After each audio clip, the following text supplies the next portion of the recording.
Diálogo con Ernesto López. ¿Cómo este tipo de prácticas monopólicas influyen en el tema de las políticas públicas? ¿Cómo influyen? Bueno, tiene que influir. Te voy a poner un ejemplo. Este es un libro que deberían de leer todos los economistas de El Salvador. De derecha o de izquierda, deberían de leerlo. Primero porque el de derecha, si es lo suficientemente honesto, se va a dar cuenta de cuando a veces disfrazamos de liberalismo lo que no es. Pero además los economistas de izquierda, sobre todo para poder combatir hacia adentro de sí mismos y de su mentalidad una gran cantidad de eslogans y de conceptos, de viñetas que tienen en la cabeza. Por otra parte, ahora que comenzamos a evaluar la crisis económica en el mundo y bueno, ¿y qué vamos a hacer?, etcétera, etcétera, aquí hay muchas soluciones.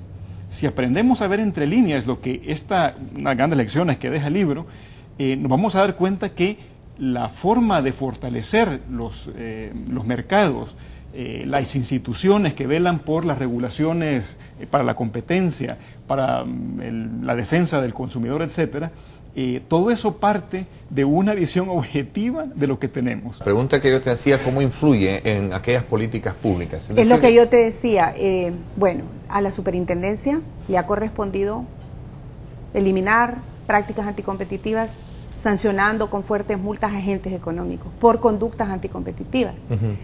Pero le ha tocado también enfrentar a otras políticas públicas, política fiscal, vuelvo a repetir, política comercial, haciendo recomendaciones para hacer ajustes. Y eso pues no es fácil, aunque no sea vinculante, es decir, tenemos que vernos dentro de la casa, cómo nosotros podemos generar, mediante nuestras actuaciones, distorsiones en la competencia y que de alguna manera faciliten las conductas anticompetitivas.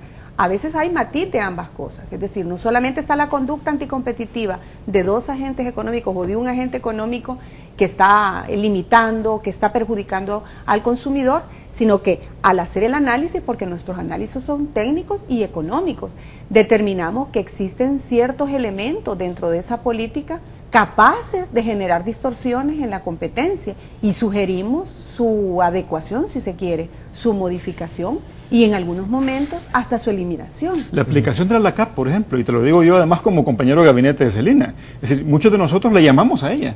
Y mira, esta parte de la LACAP, ¿cómo la aplicamos acá? Si queremos hacer las cosas bien, por supuesto, porque eso facilita además la competencia de la gente que quiere proveer servicios al Estado. Buenos días, dice José Hernández. Me gustaría que digan sus invitados cómo tratan de vender esa idea si en 20 años atrás han privatizado. Es claro que existen monopolios y acá hacen lo que ellos quieren, y él hace referencia ya a algunas instituciones o empresas o sectores o rubros que han sido sancionados, como el caso de la harina y otros. Dice, ¿por qué cuando conviene se habla de otros países a su favor y luego ni se mencionan los nuestros? Eso es que clarísimo. Ahí aparte, don José, de un prejuicio, cuando dice cuando conviene, ¿a qué se refiere cuando dice cuando conviene? Es que ese es el problema, que a veces tenemos una visión muy distorsionada de la realidad y dependiendo, por supuesto, de nuestras filias políticas e ideológicas, lo cual es está en todo su derecho, en todo caso. Pero ese es el problema, cuando agarramos un tamiz ideológico para analizar la realidad económica, ahí hacemos a un lado lo técnico y comenzamos ya con chambres. En relación a la primera reflexión, creo que es importante ver los beneficios que ha traído el que el Estado haya salido de las actividades económicas, que es justamente el análisis que el libro hace. El haber tenido en exclusiva la explotación de este tipo de industrias, pues generó una cantidad de problemas que ni siquiera los ingresos que se generaban producto de los monopolios del Estado le permitían ir contra actividades, por ejemplo, de contrabando. O sea, o de una debilidad tan grande como la tuvo el estanco del aguardiente, y por eso se abolió. No es un monopolio en todo el mundo. No es un monopolio, no se puede calificar así. Existe una ley, ¿verdad? Hay que recordar que existe una ley, disposiciones que aplican, existen autoridades encargadas de aplicar la ley, el Ministerio de Economía de establecer los precios internos, y obviamente hay un consejo también integrado por el Ministerio de Agricultura.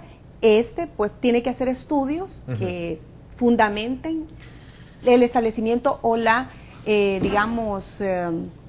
un alza en los precios internos. A su juicio no es un monopolio, entonces. Pues monopolio sería, en todo caso, si tuvieran factores que incidan en el desempeño del mismo. Entonces no es monopolio. Nosotros hemos hecho un estudio en la superintendencia que invito a los televidentes y a ti, Ernesto, a consultarlo. Hemos hecho recomendaciones muy